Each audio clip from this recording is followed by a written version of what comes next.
Alright, so I'm going to show you how you can download chapters of our math textbook onto your iPad, so that way you don't have to carry your textbook from your locker to your classroom or even home at all.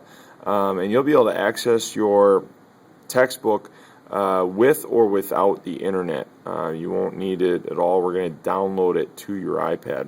So first thing I'm going to have you do is scroll down, and underneath the course resources, which I've added, is a link for the Math 7 book.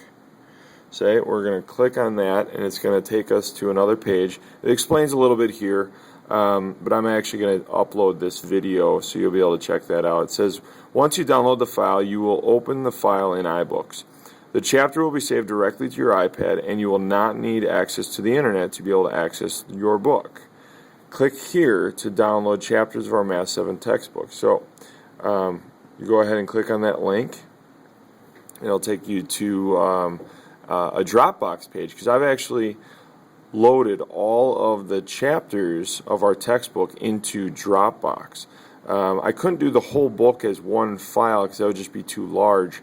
So I loaded them each individually, so you can either go through and download them all at one time here, one after another, or you can just wait until we need them throughout the year and just go in and download them. This video will be here so that way to help remind you how to load these to your iPad. So anyways, let's go ahead and get started. The first one, let's go ahead and download chapter 1. So Math 7 chapter 1, you'll click on it.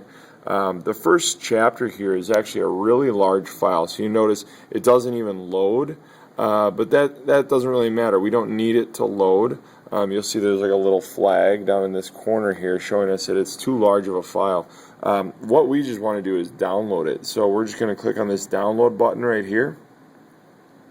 And instead of adding it to your Dropbox, we're going to do a direct download. Okay, and now as you can see, it's starting to open a PDF. It says Math 7 Chapter 1 .pdf. So again, Chapter 1 is kind of large, so we just need to wait for this file to load.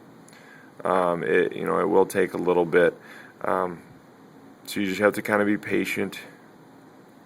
But just remember, if the book didn't show up on that last screen, be sure to just go click download and do a direct download. Alright, so now it is downloaded to our iPad, but just like most of our things, we need to send it to an app that we're going to use.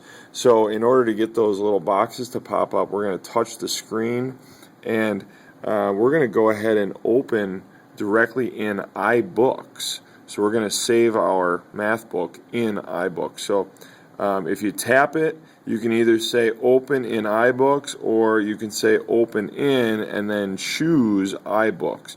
Either way, it's going to take you to the same place. So let's just say open in iBooks, and then it's going to go directly to your iBook library. Okay, and then it's going to open the file. So as you can see here, we have our textbook. You can scroll faster if you tap on the screen, and now we can scroll all the way to page 41 really quick. And tap on the screen again, and those things go away, so that way you can see it.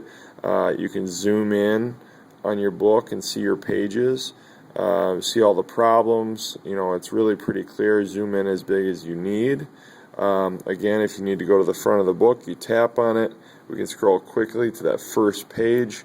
Okay, and one thing that's nice about iBooks is that as we go throughout the year and throughout this chapter, we'll be moving the pages along, doing one lesson a day.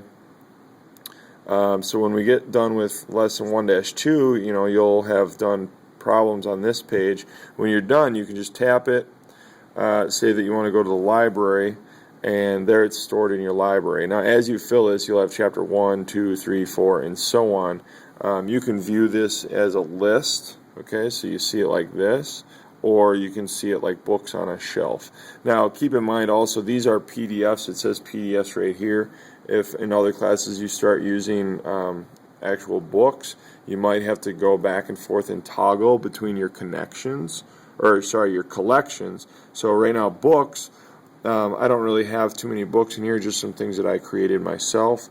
go to your collections. You need to be in PDFs to see those math books. So you click on it. Now look, as soon as you click on it, it's right back to that page we left off on. So unlike opening and closing a textbook, this one's going to remember where you left off, and it's going to go right to that page, and you can just pick up where you left off.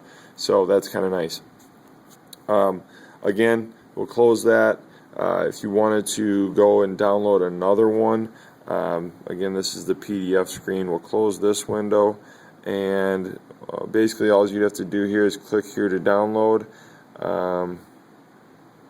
And we already did chapter 1, so we can go ahead and hit Math 7 chapter 2. Chapter 2 is quite a bit smaller in size, so this one might actually load on the screen for us.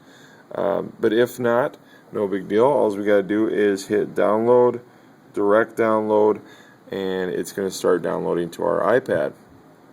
Again, we let the progress bar go all the way across. And when it's done, we're going to open in iBooks, and then we're going to be creating our math book library. You'll have that whole collection in there. So kind of nice. You won't have to haul your book back and forth. So chapter 2 is integers. Again, tap on the screen, click open in iBooks, and we're going to go back to our iBook library. And now you see we're at Math 7 chapter 2. So now you can start the same way. You're in chapter 2 now. Once we get to chapter 2, you go back to your library. Okay, now you see we have chapter 1 and chapter 2. If we looked at it in list mode, you'd be able to see them both like this. Or if you like that bookshelf, you can keep it like this. Now, you might be able to switch the order of these, so you can keep them in order if you'd like. If you're done with chapter 1 and you don't really want it on your iPad anymore, you could delete it. Just hit edit, select it, and hit delete. I'm going to go ahead and leave it on there for now. But otherwise, that's how you can get your math book onto your iPad. Enjoy!